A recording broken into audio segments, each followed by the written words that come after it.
Le Bring Your Own Device, c'est un avatar, une forme de la consumérisation. Et donc, imaginez que des collaborateurs aient envie d'apporter leurs propres terminaux dans l'entreprise. Il est évident que cette envie est de plus en plus importante au fur et à mesure que l'entreprise leur fournit des terminaux ringards, des versions de logiciels totalement obsolètes, etc., etc. Donc si on regarde un tout petit peu le sujet du Bring Your Own Device, c'est un sujet qui est plus complexe qu'on peut l'imaginer. Donc il y a effectivement des problématiques de nature non technologique. Donc évidemment, il y a des questions de nature juridique.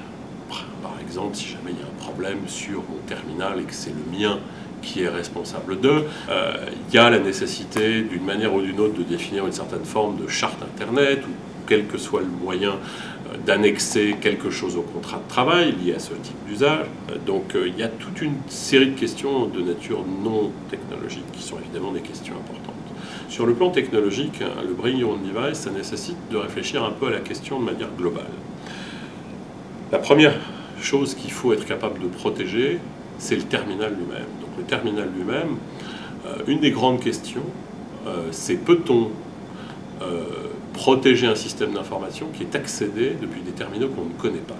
Il est probable que la réponse est non, tout simplement parce que c'est quand même très compliqué de sécuriser quelque chose qu'on ne connaît pas. Donc, première chose déjà, il y a une nécessité de mettre en place une solution qu'on appelle souvent de Mobile Device Management, qui permet de gérer son parc. Depuis ce terminal, en général, on va être connecté au système d'information. Donc il est nécessaire, d'une façon ou d'une autre, de protéger ces communications. Et donc, par exemple, d'assurer que les communications entre le terminal et le système d'information, là, sont également chiffrées. Faute de quoi, on peut les intercepter, on peut se mettre au milieu, on peut se faire passer pour quelqu'un d'autre, etc., etc. Donc ça, c'est le deuxième élément. Le troisième, c'est probablement une couche de nature service. En général, quand on est connecté sur un terminal de ce genre, on est de moins en moins dans un contexte dans lequel on navigue sur Internet pour accéder à un contenu.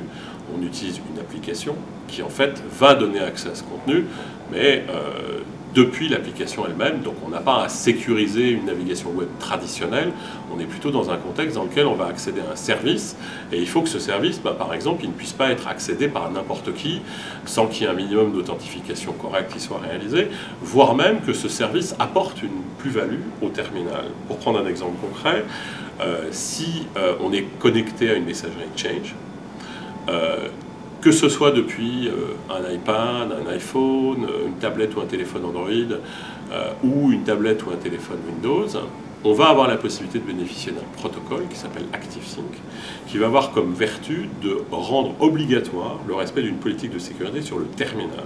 Donc en fait, on va se servir de cette fonctionnalité de service pour rendre un minimum de politique de sécurité d'usage obligatoire sur le terminal. Le quatrième, qui est peut-être plus important, et qui reboucle sur ce qu'on avait dit tout à l'heure, sont les données.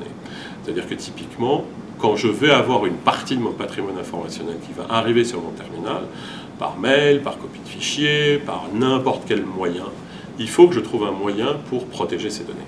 Protéger ces données, ça veut dire, dans l'état actuel de la technologie, soit faire en sorte que jamais ces données puissent quitter d'une manière ou d'une autre l'entreprise, qui, à mon sens, reste quand même assez largement illusoire, soit la mise en œuvre d'un système de gestion de droits numériques. Donc, gestion de droits numériques, ça veut dire deux choses. Ça veut dire d'abord qu'on chiffre ces données, bien sûr, mais d'autre part que pour les utilisateurs dont il est légitime qu'ils aient accès à ce contenu, on fixe l'usage qu'ils peuvent en faire. Donc en fait, l'objectif qui est ici, c'est finalement de faire en sorte que le patrimoine informationnel, qui forcément bouge, est mobile, suit les utilisateurs, est accédé potentiellement dans des situations où ils n'ont pas accès au système d'information parce qu'ils sont déconnectés, ils sont dans la campagne, et puis même s'il y a une couverture importante en GSM ou 3G, il y a quand même encore un certain nombre d'endroits où la connectique n'est pas forcément au niveau où on l'attendait, c'est forcément intéressant de savoir faire ça. Et donc en fait, l'idée de la mise en œuvre du Bring Your Own Device, c'est d'être capable de prendre ces quatre éléments: sécurisation du terminal, sécurisation du réseau, sécurisation des services et sécurisation des données.